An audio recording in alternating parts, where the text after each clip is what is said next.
policia private merr dhe dhunon protestuesin në sy të gjithëve, edhe të policisë të shtetit. Ai i bie 10 fikë e marrin dhe zvarr për krahashin e ke parasysh. Protesta lindi si një alarm i një organizate mjedisore në Shqipëri.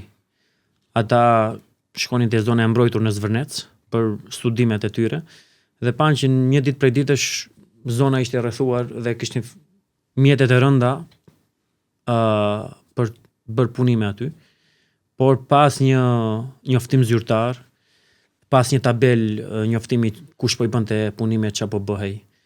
Dhe rrethimin vetvete ishte është praktikisht i jashtëligjshëm, ajo është zonë publike dhe rrethimi i qindra hektarëve papritur dhe ndalimi i aksesit të qytetarëve ishte krejt anormale.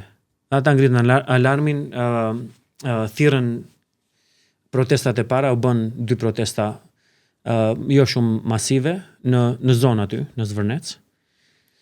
Në protestën pastaj u bë një protestë tjetër në Tiranë përpara Ministrisë së Mjedisit.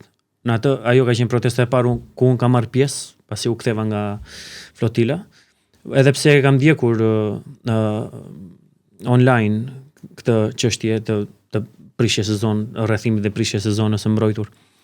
Dhe pas asaj ata thirrën protestën e tretë në Zvërnec.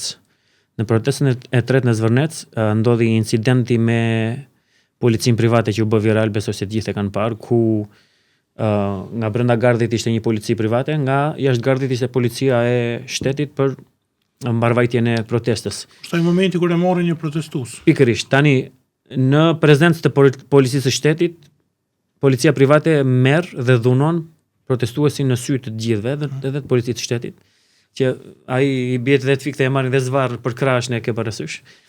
Dhe ai moment pastaj shkaktoi zemrim masiv në Shqipëri.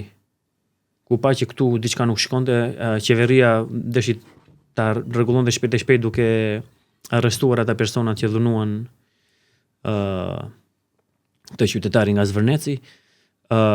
Kompania që kishte kontraktuar kompaninë private të sigurimit, këta çunat që dhunuan qytetarin, ndërpreu kontratën, domethënë shenja që gjërat ndryshuan.